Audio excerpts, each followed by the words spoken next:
The other question, I think I kind of stopped you on question five. Talk to us about that one. That one struck me as, I mean, they're all good, but that one struck me as like, wow, we need to talk about that one. Developing leaders among your team from which to choose your successor. Yeah. It's hard, and a process that we use, this is not the only process, but a number of the businesses that I work with are using a system called EOS, Entrepreneurial Operating System. And a significant part of that process is establishing your core values, which your core values come from your best employees. Mm-hmm. So getting the right people on your team means establishing your core values and then comparing all of your employees against those core values. Some core values are coachable, some are not. You either bring them with you or you don't have some of them, right? Yeah. And sometimes it's because we don't have a person in the right spot. So, but they fit your culture or the right people on the bus, and then getting them in the right spot and recognizing what the knowledge and skills that they need in order to have be part of a high performance culture.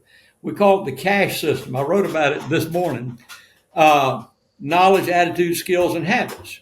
You hire for attitude and habits. It's really hard to change attitude and habits. You Mm. can change the atmosphere, which can have some influence, but that's pretty ingrained. But knowledge and skills is what you can invest in people, especially where you have them in the right spot, so they can grow in value and you can pay them more in time. What struck me when you were bringing that up, and like I said, I'd love to go through each point. We won't, but I would love to. Um, the the the idea of building your leadership team is not new. That's not striking. There's been an enormous amount of writing and speaking and conferences all about building your leadership team, but it's the first time I've heard somebody say it overtly that build your leadership team from whom you will choose your successor. And it just struck me how many people, how many business leaders I've known over the years that have built a pretty good team around them, but they never, they didn't talk about it at least, but I don't think they were looking at their team as my successor is in this room. And they tend to go outside, which I think is a formula for failure. Not always, but generally speaking, versus somebody who grew up in the business, as you say, gets the culture. Talk about how do you how do you get, well, let me ask the question this way. Number one is what stops a leader from doing what you just said? I'm developing leaders from whom my successor will be chosen. And how do you coach them through that? If you go back to step one, confront your fears about succession planning.